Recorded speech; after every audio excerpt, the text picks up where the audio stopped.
Welcome, everybody, to another episode of the Haunted Vermont podcast. My name is Paul Doski, and joining us is a really awesome guest, I should say, who has a eyewitness account. But before we get into that, I just want to say, if you have a story of your own that you would like to share, please reach out by visiting our website, hauntedvermont.org, and you can use the contact form there. Otherwise, you can just email us at hauntedvermont802@gmail.com. But anyway, to get into this is a fascinating story. I kind of heard this beforehand, but because of his encounter, I had to reach out, and luckily he agreed to do this little segment with me, and we're just gonna have fun with it because not often do I get the chance of actually getting somebody like our guest here, Jeremy from the Infinite Rabbit Hole podcast. Jeremy, welcome aboard. Hey, Paul. Thanks for having me, man. You're so welcome, and I'm so happy that you get to share your encounter here because, from what I can remember off the top of my head, is you were like 9 years old at this point. You were just being like what I used to do when I was even little, just go explore the woods and stuff like that, and then if I may say in a safe way, is like I guess your oh God, your way of thinking about the wood being, just the woods have kind of changed drastically at that age, and then as you kind of grew up now, which we can get your take afterwards to see how it kind of played out with you, how you look at things differently now, and pursuing it obviously because you kind of do something similar with Infinite Rabbit Hole, I believe, but you can correct and go into that as well. But anyway, Jeremy, enough about me and trying to tell you about it. So, what is your encounter? Yeah, so it really starts with. Forgive me, I don't know the year. I've never really done the math, but I was 9, possibly 10 years old. Strong evidence for 9. It was a long time ago. I'm 37 now, so we're talking 30 something or pretty close to 30 years ago. It actually starts with Christmas. So that Christmas, I grew up in Connecticut, by the way. So a few hours south of where this sighting actually happened. I wanted one thing really bad for Christmas, and it was a scope for my BB gun. I had gotten a BB gun actually the year prior, and one of my good buddies had a really nice scope on it, and I wanted a scope too. I never got the scope for Christmas, but I got a bunch of gift cards to an old store called Bradley's. I'm not sure if you guys had those in Vermont or not, but we used to have a couple of them speckled around Connecticut.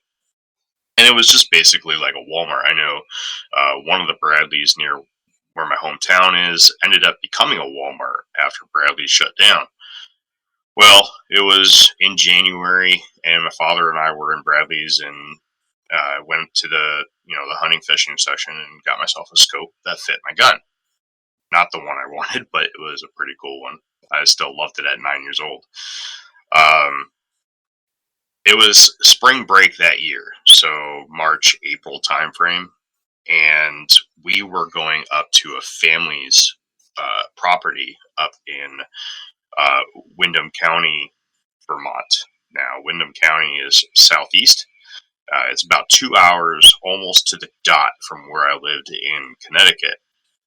And we went up there a lot.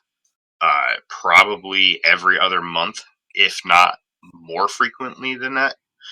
And at this time, I didn't do too much exploring in the woods by myself, although I still had a decent amount under my belt. But I never really went that far. Now, of course, being 9 years old with a BB gun and a brand new scope, I was ready to take on the world, really. And I'm just going out there, and it was bright early in the morning. I remember I didn't even want breakfast. My dad forced me to eat breakfast that morning. I just wanted to get outside because it was the first day that we were there after the day of traveling. We always traveled at night. We pretty much would leave after school and get there after the sun went down or close to. So really the first day of adventure always was that very next day. And it started off pretty simple, walking down the long driveway, the long gravel driveway that we had there, and just taking shots at leaves and sticks and anything, really, anything that I could create as a target or think of a target in my young 9-year-old mind.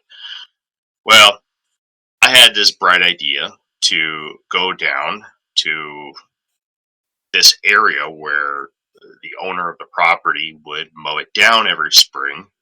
It was just a field in a sea of trees. You could see from the cliff where the house was on. It wasn't mowed down at the time, though. He hadn't had a chance to get down there yet. So I had taken this little, I wouldn't even call it a road.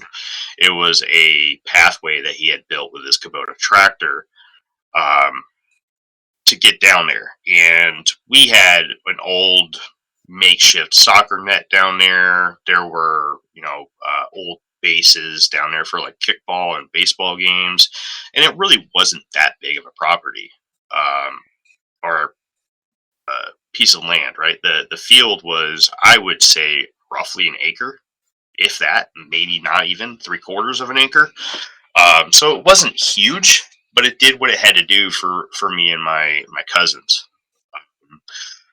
So I was just heading down there, and I knew that early on, because the year prior, there was some family members and I walked down there, and I learned that if I threw sticks or rocks into the field with the tall grass, we can get quail or mourning dove to fly up. Well, being a 9-year-old kid with a BB gun and a brand new scope, I thought I'd be able to take a pop shot at uh, a bird flying away. So I went down and I started to walk counterclockwise, uh, around this field, and I got to a spot where I was like, okay, this would be a good spot to kind of hang out and throw a stick. Looking for a decent sized stick, found a large acorn, and I mean not an acorn, a pine cone, sorry. And I tossed that into the field. I didn't get any birds to react, but I did see, however, that a doe was in the field that I did not see. It propped its head up, looked around to kind of see where this noise was coming from, and the white on its tail flipped right up. I was kind of shocked, you know. Of course, again, my 9-year-old mind took over and was like, I should shoot this thing in the butt. So that's what I attempted to do. It didn't run. It sat there. It was on alert. It knew something was there. It was trying to figure out where I was, who I was. And as I was putting the crosshairs on its hindquarters, it just disappeared. First thing that popped in my mind before I dropped my gun was that it ran away. So I slowly moved the scope and the BB gun barrel to, in the direction that it was facing, and didn't see it. So I dropped the gun, and lo and behold, I had the shock of my life at this point. This tall, upright walking, dark auburn colored creature covered in hair was walking away from me to about my 2 o'clock position with the deer on its shoulder. Now, at 9 years old, I don't know what this is. Okay. I mean, I eventually came to a conclusion of what I thought it was, but we'll get to that here in a second. Because as it was making its way into the tree line, now mind you, again, it wasn't a very big property or very big field down there. This deer is making this god awful, I would say, like a guttural scream sound. It was was terrifying. Honestly, it was like, even if I go on YouTube right now and try to find a sound from a whitetail that matches what I heard that day, I can't really find it. It just sounded like pure terror, really. So as this thing was crossing into the tree line, it reached over, grabbed the deer off of its shoulder, grabbed it by its neck, picked it up, and slammed its head into a tree as it walked by into the tree line. After that moment, deer went silent, and I stood there in shock for at least I only remember a few seconds. Right, again, this was a long time ago. But then reality hit, and I'm like, oh shit, okay, it's time to go. So yeah, I ran back to the property or the house, and I was terrified, absolutely terrified. So that's pretty much it, man. That's the story of the closest encounter that I've ever had. And I don't remember if I had told the story on Shannon LeGros podcast, but a year or two prior to that, in the winter time, I was sleeping downstairs in the basement of the same house, and the basement is, I would say, 3/5 of it is glass, because the house is kind of built into a hill or a cliff, and where the back of the basement is up against dirt, the front of the basement is facing the backyard, and I used to sleep on this one couch down there that was, I would say, 5 or 6 feet away from one of these glass doors. And I used to sleep on that couch because I was one of the older children that would go to this property all the time. And that was the closest one to the TV. So back then, not a big fan of sleeping with the TV off, especially in a pitch black basement in the middle of the woods in, Windham County, Vermont. One night, I woke up in the middle of the night and the TV was off. So I had stood up, and as I had stood up, through this sliding glass door, I can see the silhouette of something. Looks like a man run to my right into the tree line in the backyard. Now, I don't know. Is there a video aspect to the show? Like, are people going to be able to see a video of this? They're not, but if you, because I probably should have asked that if you wanted it to be video or just audio. Oh, no worries. I can show you, right? So Yeah. This is actually a picture of that property in the backyard. Can you see that? Okay. Yeah. So okay. So yeah. Yeah, so I guess for the audio version, real quick, basically think of like your normal like outback house in the woodaway, and you got the nice porch and porches, I should say, because you kind of got like a deck, you got a smaller one on top, and everything else. See that window right there? That's the sliding glass door that I was sleeping next to right there. Oh wow! Yeah, and it's crazy. The person who owned this property wasn't aware that I had this sighting, although their husband did, because that's who I initially went to for help, or to just kind of complain and cry about it, really. But when I started doing the Infinite Reptile podcast, and as she was listening to support me, she's like, "Was this my house?" And I said, "Yeah, of course it was. Where else would it be?" And she's like, "I never knew this. I didn't know this was a thing." Well, the house is actually no longer in the family. So, I eventually wanted to go and see this property again at some point, and she's like, "I don't have it anymore, but I'm going to send you something in the mail," and that's what this is. This is a little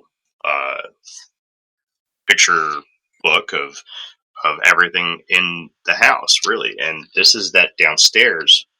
Here's that window. Wow. Yeah. Yeah. So like you're basically like you're I forget what you want to call the technical term, but it's almost like that God, what do they call that term? Anyway, I'll figure it out. It's like an open concept downstairs. Yeah. Yeah, that's a good way to put it. And then here is another picture of that tree line right here. Oh, where the thing was standing by. Yep.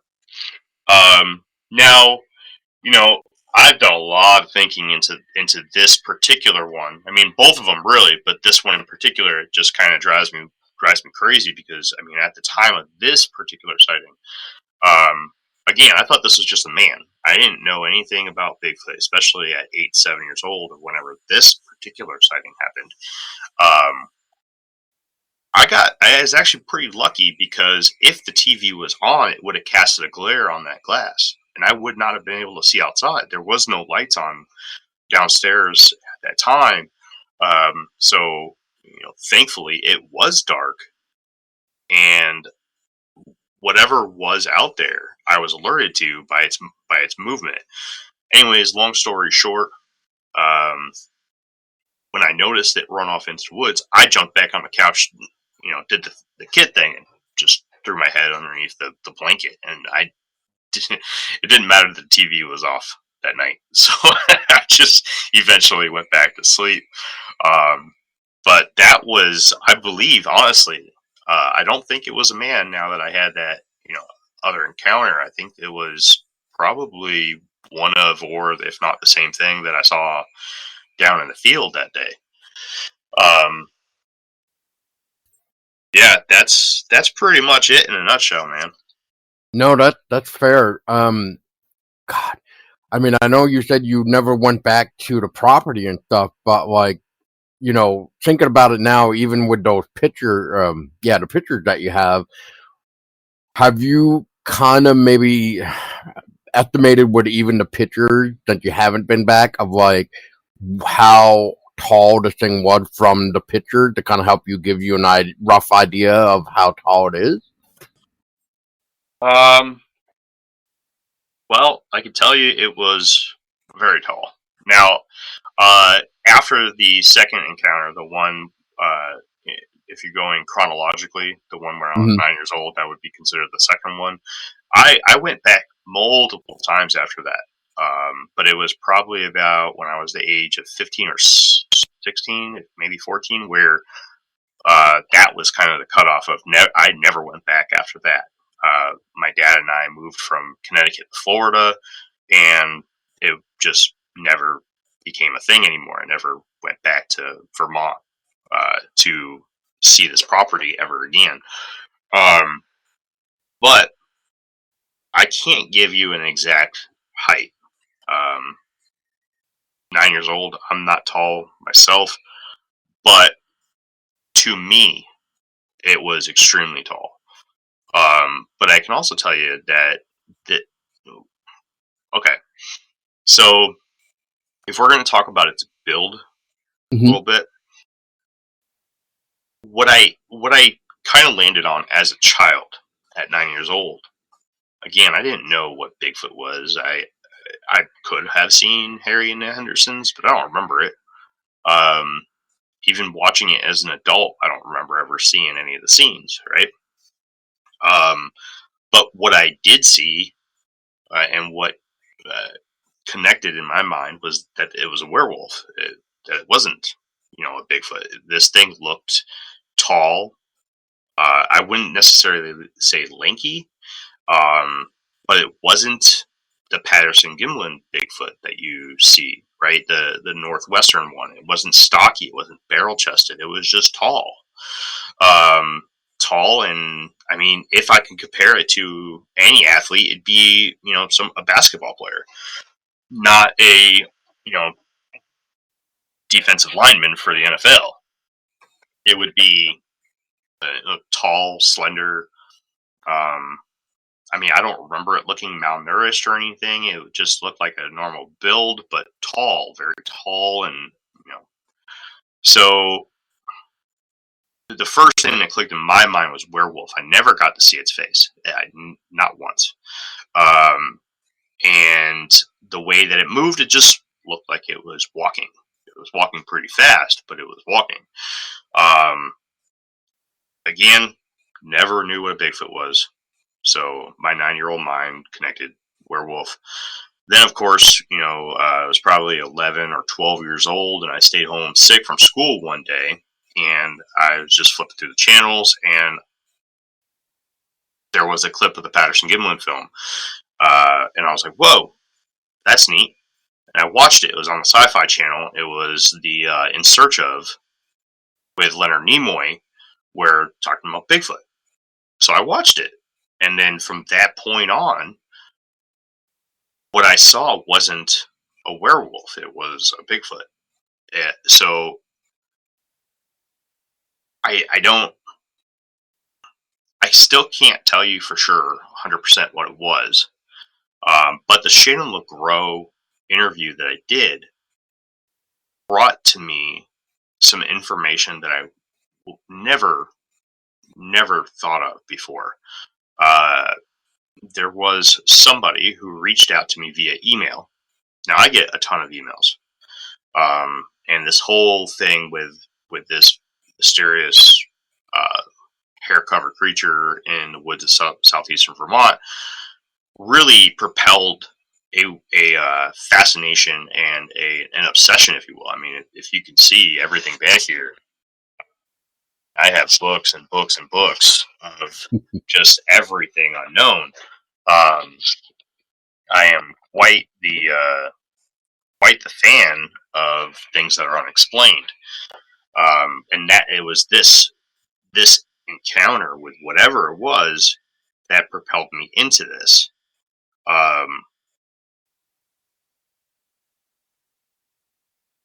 Forgot where I was going there. It's all right. Well, I just have a quick question too, real quick, Yeah. Jeremy, if you don't mind. Since you kind of mentioned you're not really 100% sure what you saw, but you keep kind of referring it as the werewolf at the time. But so when you saw this thing originally, so you must have saw its back end then. And the other question would be, how much of the visibility did he have? Like, were you able to see like his back end pretty clearly? Like, I can see you right now as we're talking, or was it hidden away because of the tree branches and stuff to make it really difficult to really see the details? Well, before it walked into the tree line, I did lay eyes on it for the first time while it was still in the field, and the grass was fairly tall, although it wasn't obnoxiously tall. To be honest with you, I'm surprised I didn't see the deer. Right. It was, if it wasn't for it grazing, and me just being a not observant 9-year-old kid, really, it probably could have sat there or ran off as I turned my back, and I would never have known it was there. I wasn't quiet that day either. Again, 9-year-old kid walking through the woods, not knowing what he's doing, excited about having a BB gun with a scope on it. I'm not quiet. At least I don't think I was. I don't remember specifically putting any effort into being stealthy or, it's just. We're kids, man. That's it. I'm out there having a good time, and I'm not worried about anything. So also, I don't think there's any chance in hell that this whatever it was didn't know I was there. Right. Oh, that's where I was going. Sorry. Man. No. Well, real quick before, and I don't want you to train your shot, but the reason why I asked about the visibility is because if you're thinking werewolf for a moment, which I've heard some people mention sometimes when we talk werewolf, dogman, whatever the hell you want to call these things, sometimes they do have a tail and some don't have a tail. But so then from that point on, and you've already said it again, so I just want to clarify with you, which is you did not have a clear shot of his face, so we can't say it definitely had a canine look to it. The only other thing that makes me wonder from your perspective would be and you kind of mentioned it with the basketball player, but to confirm more is the arms. Did they seem to be like, more lengthier, like they were pulled out more, or did they, and like, were you able to maybe see the legs? Did they look bent at all? Did you hear any weird popping sounds? Because that kind of, from what I hear about Dogman, which I'm assuming you have kind of came across this too, you hear these weird popping sounds when a Dogman tries to stand upright or something, or maybe as he's about to get on all fours. I forget which way it is. But anyway, did you notice anything like that? Uh, First, the tail. No, I don't remember ever seeing a tail. The backwards knee, as is reported with Dogman again, didn't notice it. Now the grass length may have hidden that feature. I don't really remember how tall the grass was. I do remember that when the deer picked up her head, that I could see her full body. It was just because I was a stupid kid that I didn't notice it there in the first place. If it wasn't for the motion of the deer head picking up, I wouldn't probably ever know it was there. But as for the arms, man, I'm gonna be honest with you. I don't really remember. I want to say that they swung below the waistline, like if I close my eyes and try to put myself back in that position. But memory's a finicky thing, you know. I'm well aware of human psychology and the power of persuasion. So if I close my eyes and I want to see hands that droop below the waist, it's something that I very well could force into my imagery. So I'm going to leave that answer or that question unanswered as well, because I don't know, man. I don't. I didn't get to see it for too long before I did break that tree line, and once it moved, I mean, I was already stunned. Right, I was kind of Right. that. Like you ever seen like a crazy car accident or something, and time slows down. That's kind of what was going on with me. Like I had seen something that I wasn't prepared to see, and it was strange because it didn't click in my mind as being anything in that moment. It only clicked later on that it could have potentially been a werewolf because of my young mind and all of the werewolves that you see in pop culture. Not necessarily because I was expecting to see a werewolf, or that my mind clicked onto a werewolf immediately because of any general features about it, other than just the long hair. I was completely dumbfounded, and other than the color, right? I strongly remember like a dark auburn, almost brownish red color. Kind of like a And cinnamon, like a cinnamon yeah, brown. yeah, very very much similar to a cinnamon, right? That's Yeah. probably actually a better way to describe it, really. Um, and I could have sworn, again, memory's finicky, right? But if you're really looking for like any odd characteristics sticking out, I want to say it had ears on top of its head, which is not indicative of a Bigfoot sighting. Um, but if you're cool with me jumping into what this nice gentleman who emailed me after the Shane McGrow episode, if you're cool with me segueing into that really quick, No um, problem, man. I got a lot of answers from that interview, and it all came from this one person who emailed me, and I have kind of just gone down this rabbit hole of this potential um, culprit, if you will. Um, Although it's still slightly further away than you would technically maybe assign to anywhere within proximity of Windham County. There's lore about a creature in Coos County, New Hampshire. It's called the Wood Devil. When I looked into this, my jaw hit the ground. I was stunned. I mean, I've told this story 1,000 times in my life, and not a single person I've talked to Bigfoot researchers. I've talked to, just at a party telling people, friends, family. I've talked to numerous podcasts about this.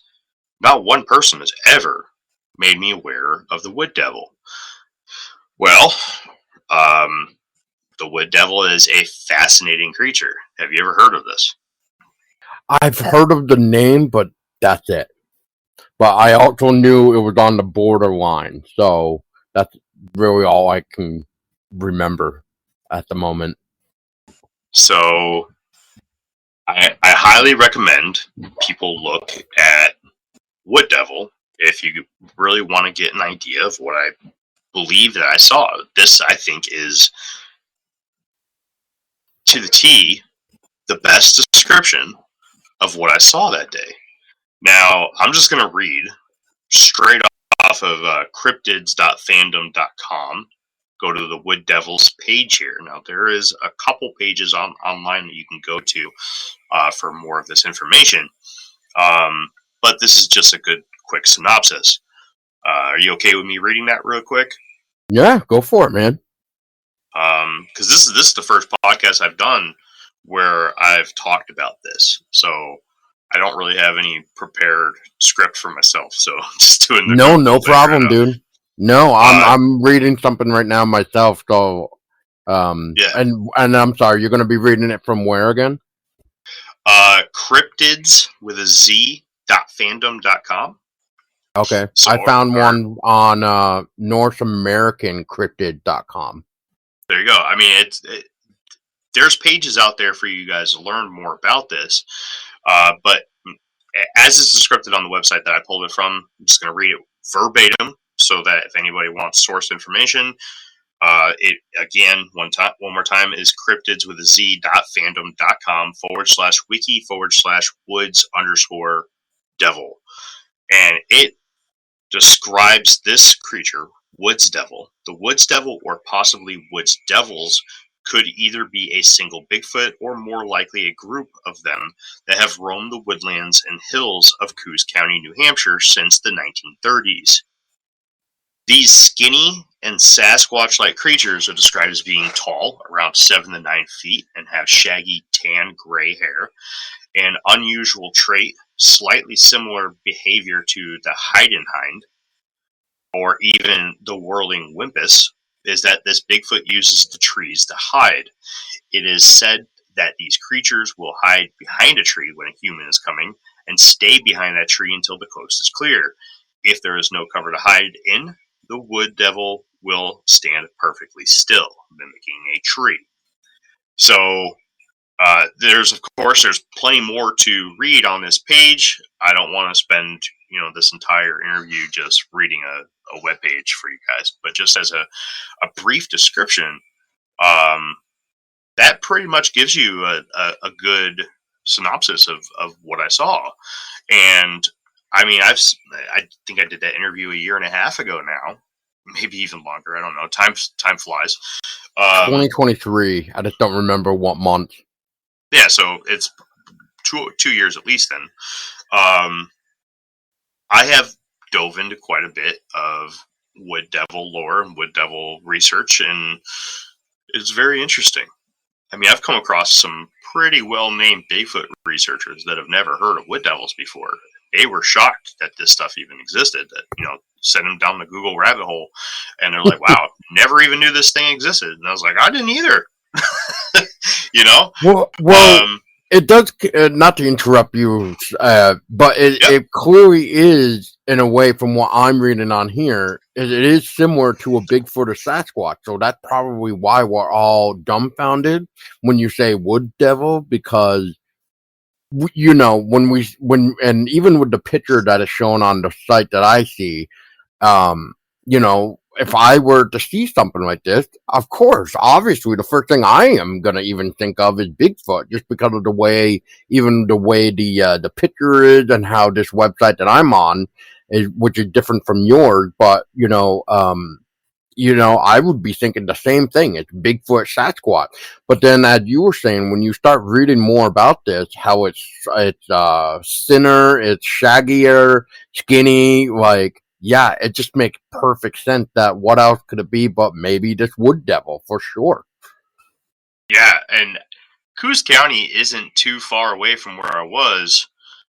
If I just do a quick Google search of the town I was in to Coos County, New Hampshire, we're looking at a 2.5 hour drive, 130 miles.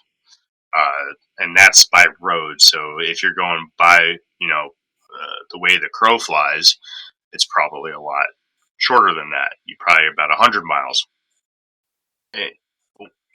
A lot of research, man. A lot of research that went into this. I learned that they tend to travel to some of the southern counties or southerner counties of New Hampshire and Vermont. I was not able to, find any specific reports coming from Windham County, but apparently in the springtime they do travel south because they try to get to the berry bushes as they start to bloom and bear fruit. And then as they start eating all of that, they move back up north into Coos County. So, I mean, even the timeline lines up. It's almost uncanny how it just clicks, and I love it. I love it. I do. Because for a long time, I'm not gonna lie to you, I felt pretty stupid, telling people like I don't know what I saw. I hate saying that. I hate saying it. As the best description I have, it was a Bigfoot. The best description I had as a 9-year-old, it was a werewolf. It was covered in hair. All I saw was an upright walking creature covered in hair in the woods. Thought it was a werewolf. And then when I learned about Bigfoot, okay, that's what it was. And this guy, this really nice guy who I've stayed in contact with, he told me he comes from Coos County, New Hampshire, and he's like, "Hey, man, you really need to look into this." And he's like, "I think this is what you saw." And I'm like, "I think you're right, man. That's pretty dead on." Yeah, that is pretty dead on. So, thank you to Shannon for giving me the opportunity to come on her show and do that interview. Because without that particular interview, I would never have had somebody reach out to me and say that. Well, so I'll do the honor for you, Jeremy. Tomorrow, when I too talk to Shannon myself, I will tell her that I had you on and you said thank you again. Oh, will do. Yeah, Shannon's great. Shannon's great. I collaborate a lot with somebody that she's working with quite a bit right now, because she's been really heavy into the small town monsters as of lately. And Yes. my buddy, he was actually one of my old bosses when I was podcasting, Jason Hewlett. He's a Canadian. He's been doing The Wendigo stuff, right? The Wendigo stuff. He also did Ogopogo. And he just announced working with small town monsters on a Bigfoot project. Oh, very cool. I don't. They may have actually announced that. I know they announced a whole bunch of stuff for next year. So right now it's brain farting me and what one it is. If it's a book, then I know which one it is. But yeah. No, it's actually not. It's as far as I know, it's just video. Okay. It could potentially fall under like a series kind of thing. Oh, yep. I totally now know what you're talking about. Yep. Yep. So yeah, he was actually the first one to tell me like, "Hey, you should reach out to Shannon." Like, that's crazy. Awesome. Yeah. So. Well, I mean, if it wasn't for Shannon podcast too, I never would have found your story too, which made me want to reach out to you because it's in my neck of the woods and I'm still in Vermont, man. And I'm, and it gets hard for me too to find people to want to come on and share their stories. So, and I just like your story anyway, because it reminds me, if you don't mind me, this is what so it's nothing like cryptid related, but this is a very weird story that even to this day, I don't know what to even think of it, which is, kind of like you, I lived around an area that had woods, and that's pretty much where I was from the time I got up and had breakfast to, by the time your parents say, don't come back until it's dark. And so I don't think people know, a kid knows what that means anymore anyway. But anyway, to get to the point here is there was one time that I freshly recall every time, and which is one time when I went into the woods so far where I almost thought I myself got lost. I thought I came across a skull of an animal, but that was it. Just a skull. There was no other body bone, like there was no like ribs. There was like no other type of uh, leg bones or anything. It was just a skull, which I found to be very odd, and I think that's why I picked it up and brought it home with me because I was just that curious kid.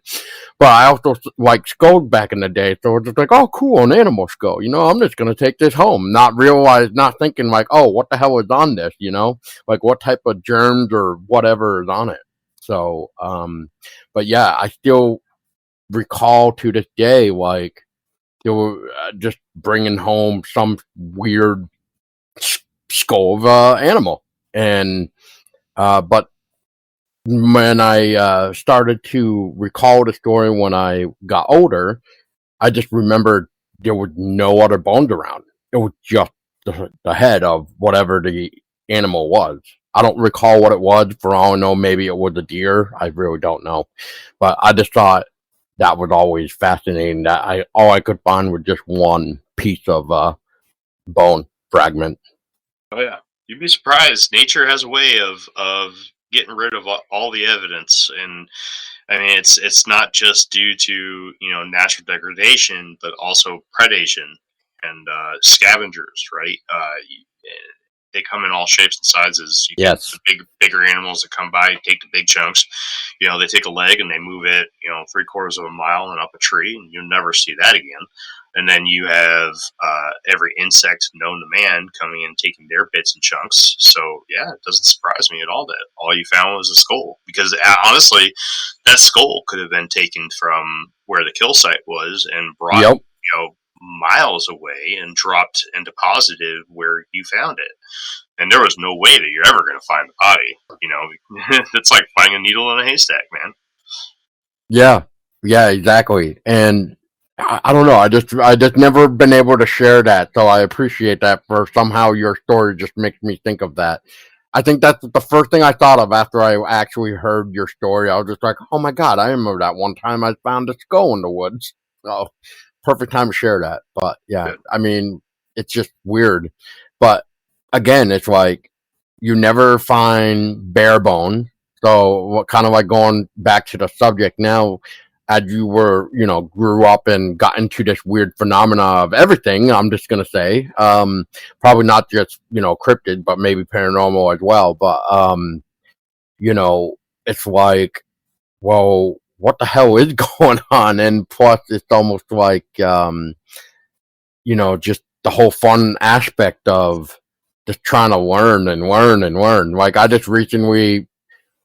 didn't have this get told to me, but as I have gotten older, I started to think, well, maybe, maybe this whole paranormal supernatural phenomenon is just from manifesting it and I guess what I mean from that is like, are we the one projecting these supernatural events or something?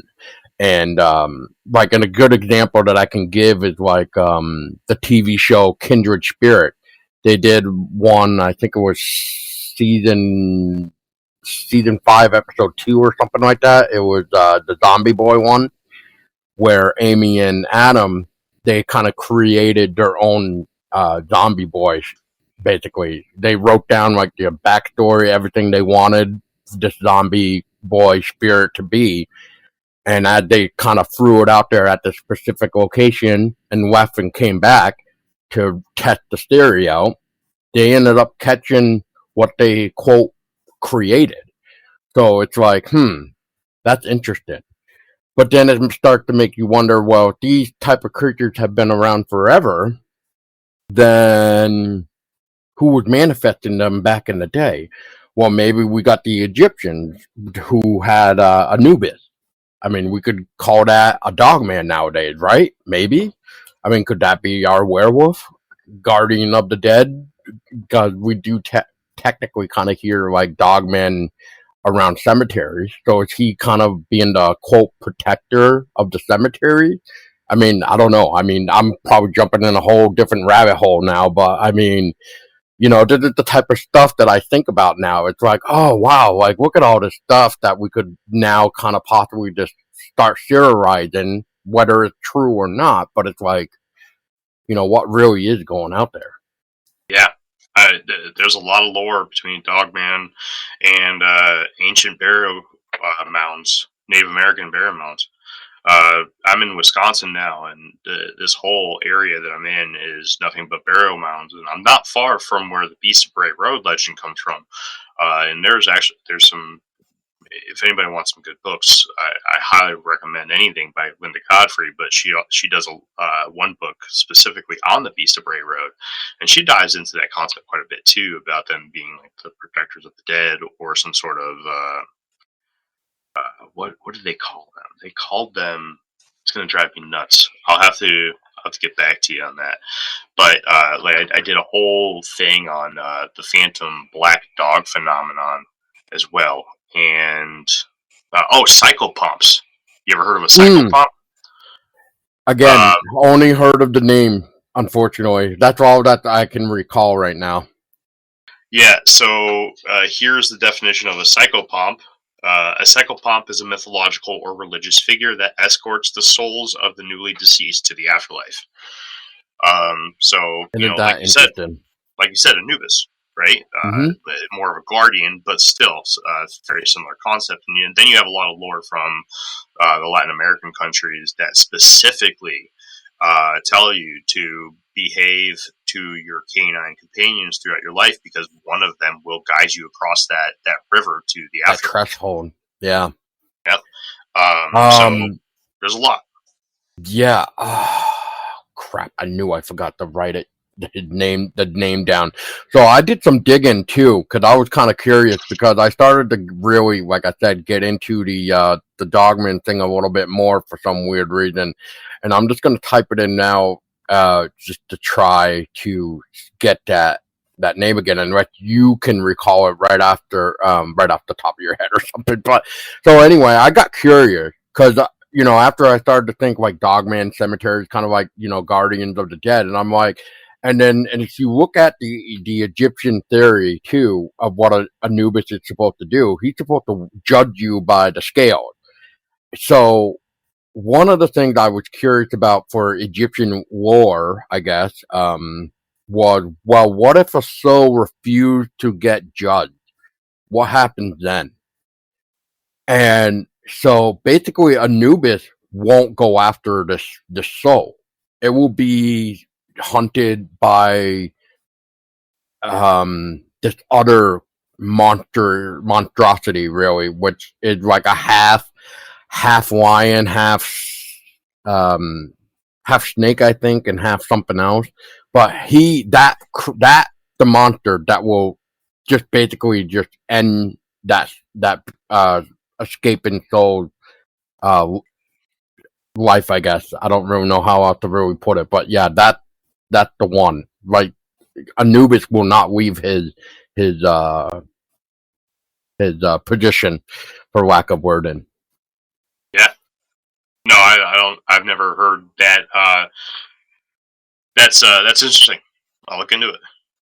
Yeah, like I said, it just, like I said, it's kind of just making me open up doors, really. And the more I think of stuff of how to figure out how to word it, and then finding out this other stuff, it's just rabbit hole after rabbit hole you have came across.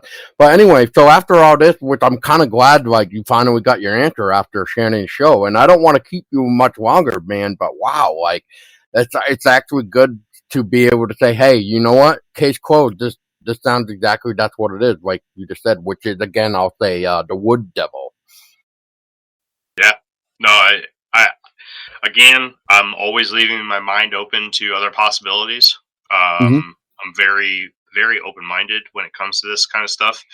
Um, just by description alone, though, the I really do have confidence that I saw a wood devil that day, and really changed my entire life.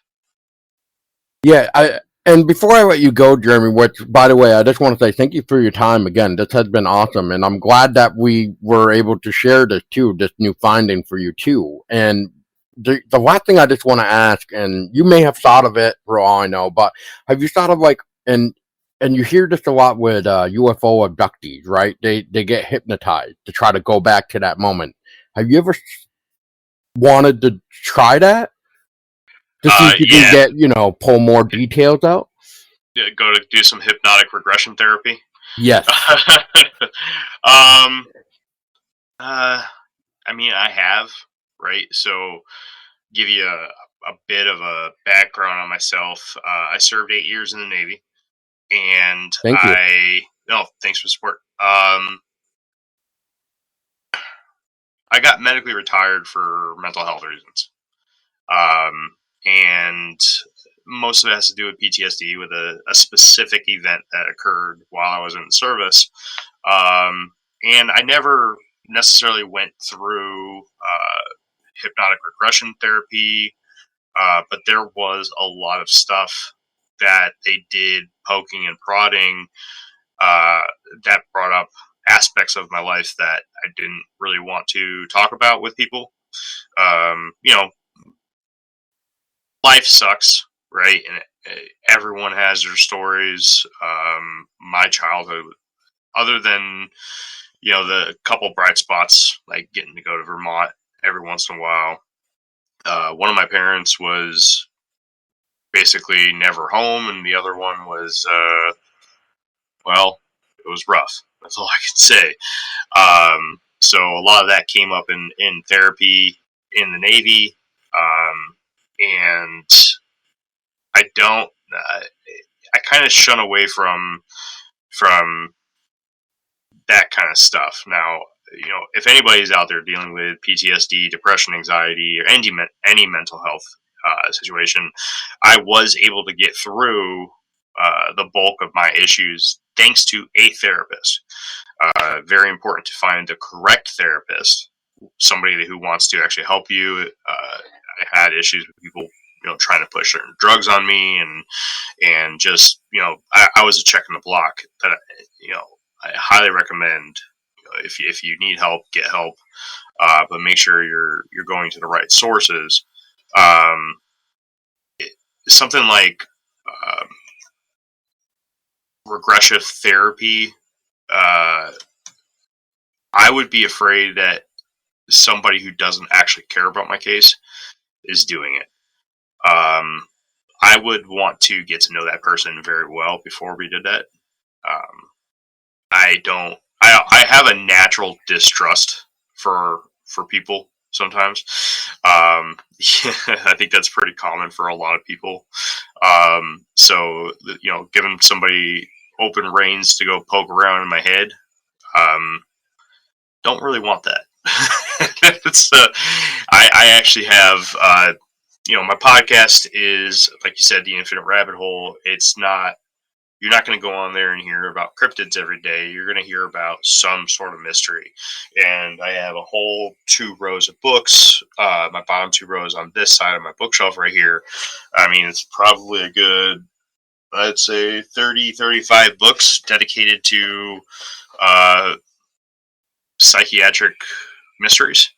Like near-death experiences, split brain phenomenon, deja vu, and even just textbooks on psychology and psychiatry, because again, a fan of all mysteries, not just cryptids.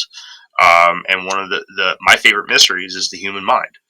Um, so there's things that I've read in those books too that I'm not too excited to jump into regressive therapy. So I know that was kind of a long-winded answer there for you. But just to kind of give you a background as to why I've never really sought that out, and I probably never will, unless I got to, you know. Well, as you said, it's wrong. You got the right person to do it, and you felt trust in them, like you just Right, said, to get to know them. I mean, I right. totally would agree with you, man. I don't want somebody to poke around in my brain or whatever without my permission either. Yeah, I So mean, if I met somebody like at a community event and they happen to be a somebody who does that, and I knew them for a year or something, we got to be good friends. Be like, yeah, man, let's go kick around in my brain, let's do it. But going to somebody that I'm just handing over a butt ton of money to I don't know, man. I'd want to go to somebody who actually cares about the case. You know what I'm saying? I know exactly where you're going with that. Yeah, I cannot agree with you any more than what you just said, man. I mean, and plus with mental health, dude, I'm all about that stuff. Like, like I'd rather have somebody, make sure they're checking on somebody just to have that that person, because like not to go into my personal like stuff for a minute, but I lost a good buddy of mine. What's the 2000 or 2025? So 3 years ago, and we used to talk like every day around 7 o'clock, and we would talk for hours. And then what he was dealing with finally caught up to him, and that's why he's not here anymore, unfortunately. But so yeah, but I always looked at him and his dad like a second family to me because of some of the stuff that happened with me back in my day. But um, yeah, so I totally understand what you mean by the mental health aspect for sure. Yeah, but um, but yeah, going back to that, yeah, no, I had no idea. Anybody ever asked you about that? If you ever thought about that, because sometimes by just doing that though, you get more detailed than you never would have had prior. Well, you know what I mean? Like you would have had more than what you know now, basically. Oh You yeah. could, yeah, you could see.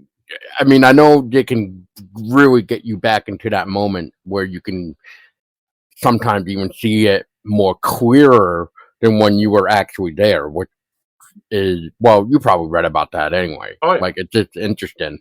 Maybe it's the whole deja vu effect, but I'm not sure. Yeah. You, I'm absolutely curious to do it. I would if I had somebody that I trusted. Um, but also, you know, just to kind of talk about my viewpoints on a lot of these things too. Um, there's no question in my mind that there is an upright walking creature that stalks the woods of North America. It's there. Um, I got to be one of the lucky ones who got to see it. I wasn't lucky at the time; I was scared shitless. But looking back on it, I would never want to be put back in that situation. But I'm happy it happened, and I'm happy I survived it. Um, but my true craving, mhm. right? My true passion is looking into all the other mysteries. Um, I mean, I love cryptids. I love Bigfoot. That's where I started. That was my gateway drug to all of the mysteries. But to me, it's not really a mystery because I know it's there, right? That's case closed. Something is out there. Exactly what it is, what kind of species of Bigfoot it is, right? Whether it's wood devil or the patty Bigfoot, does it really matter to me? No, not really. I know there's something, right? So when I go out into the woods, when I go hunting or whatever, that is one of the critters on my checklist of hey, there could be something out here. A lot of people are like, oh, I need bear spray and mountain. Be careful of mountain lions and that kind of stuff. Snakes. I'm also like, well, you gotta be careful and pay attention to the signs for Bigfoot too. Um, just kind of be aware of where you're at. To me, the true mysteries are things that I haven't experienced because I went through a very, I mean, even to this day, there's people that will listen to this interview to and say, "Wow, this guy is full of crap." Um, he needs to go back to see a psychiatrist. Um, but Yet there's also a lot of people that would be like, wow, man, I really enjoyed this guy's story. But it's because of this story that the mystery of Bigfoot isn't a mystery to me anymore. There's a lot of people that spend their lives dedicated to looking for it and getting an opportunity like I had as a child. And I'm perfectly okay with letting them have it. That's like, go for it, man. Would I ever go back into the woods in southeastern Vermont or even up in Coos County, New Hampshire, to specifically go look for a wood devil? Absolutely, absolutely, right. But it's all of the other things. It's all the things that other people have talked about that they get constantly told throughout their lives that isn't true. Because I too was told that something that I saw isn't real, that I'm crazy, that there's no possible way that I saw that because it doesn't exist. Well, there's a lot of people out there with a lot of stories, a lot of things that, on the surface where a lot of people would say, yeah, man, you're crazy. That doesn't exist. There's no way. It physically can't exist. It just, it exists on books and in computer generated images. Well, that's what I've been told my life. And I can tell you that I saw something that shouldn't exist. So I'm pretty sure that others also have seen things that shouldn't exist. And those are the mysteries that I'm really interested in. Well said, man. I respect that answer. That's like me. So just to shine on something real quick, and then we'll wrap this up because I really don't want to keep you any longer. You donated enough time, my friend. Which is, but so that's so you're kind of footing this phenomena is basically cryptid. Mine was the paranormal. There was so much stuff that happened to me when I was little that you know there's no way I could not just accept that it's not happening around me, and now as I'm growing older, kind of like how you just said it, it's like, that part is now officially, case closed because I know it exists. Now I'm chasing after this thing. So trying, in my way, I would say I'm kind of chasing the cryptid aspect now because I know the paranormal exists. There's way too many signs out there that will tell me otherwise, And once people start even hearing about some of the spiritual sign of like even just animals, if certain things are showing up in your life all of a sudden, you need to start taking note of that. And if you do not have that clear eye yet, then you're ignoring the signs. Basically, is I guess I'm gonna word it for now. Yeah, I would say the cryptid side has gotten my attention more because that's just the one aspect that I have yet to experience. You have done it, and that's why I love your story, dude. I mean, I may not have been there when you experienced this, but I mean, why would I want to doubt you? That's like me trying to tell you my paranormal story and you saying, "Oh, that's full of shit." Yeah. It's the same thing all over again. But I think because you and I are in the field of wanting to learn and wanting to know more of what's really out there around us, I think we can all just, at least agree on that aspect that we all should get along and learn because that's how we're gonna maybe solve this anyway. But then you get the people that say, "I don't want it solved," so I don't know. Well, and there's plenty of people that have had sightings and incidents and encounters that spend their lives trying to track down and create solid evidence for what they saw. People go down other paths. Everyone's got their own paths to walk, man. And I give kudos to anybody who finds something that they're interested in and gives their life meaning and that they accept and keeps them pushing forward. So by all means, just because I'm somebody who saw something and doesn't really, give a lot of mind space to it anymore, because in my mind, mystery solved, that does not have to be yours too. Anybody, anywhere could be completely involved in any path that they want to go down. And if they just want a more solid answer about what they witnessed or encountered, power to you, man. I hope the best for you. Fair enough, Jeremy. Well, again, I appreciate the time. And before I let you go, is there anything that you would like to, plug or anything? Well, just Infinite Rabbit Hole. That's my podcast. I've got 2 others in the books or in the works that are getting ready to come out. I actually just announced the name to one of them the other day. Actually, yesterday. It's called Project Jackalope. I don't know when it's coming out yet. I'm looking for probably sometime beginning of the new year. And I have a book called UF Elmwood that I am currently writing. It's about the story of Elmwood, Wisconsin.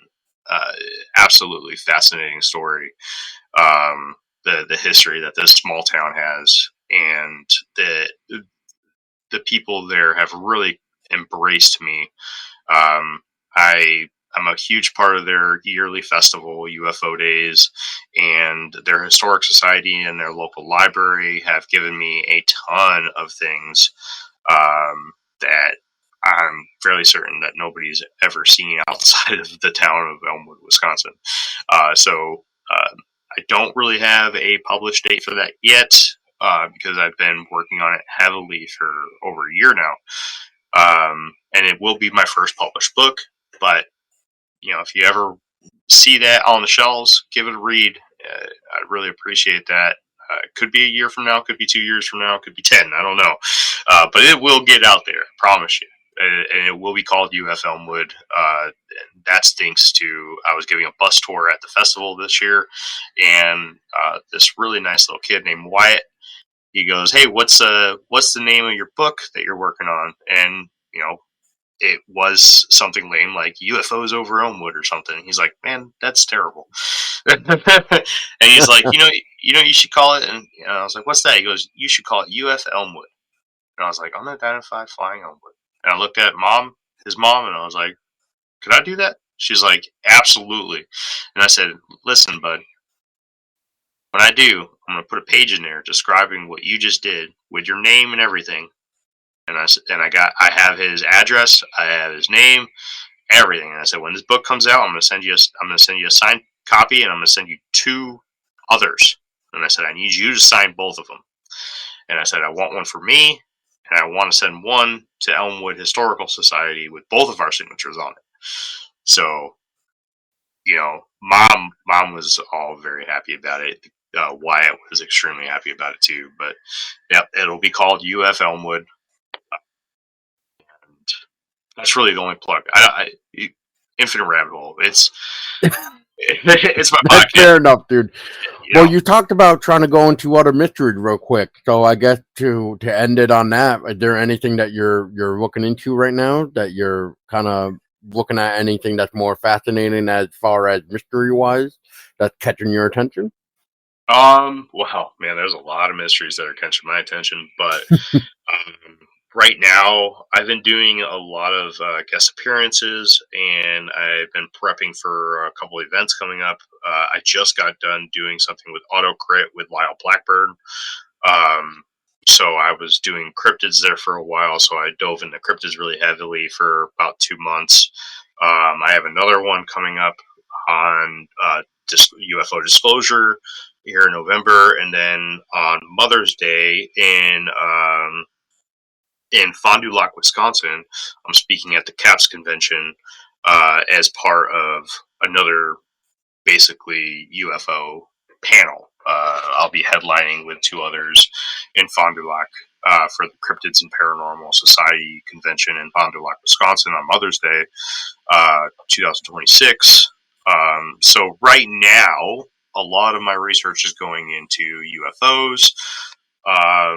But I mean, the thing outside of my research for any official thing, anywhere where I'm making appearances or whatnot, I'm very fascinated in what's going on with this 3i Atlas comet that's coming through our solar system right now. I think it's absolutely wild what's unfolding right now. Yeah, All right, Jeremy. Well, definitely sounds like you're going to be busy for the next 10 years at this rate. So that's awesome, man.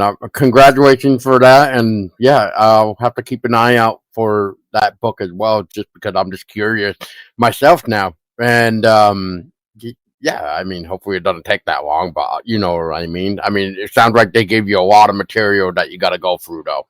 But Oh without yeah. dragging this, sorry, without Oh, dragging this anymore, I'll just say again, Jeremy, thank you for your time. Thank you again for sharing your encounter. And I mean, you said what? You were 37?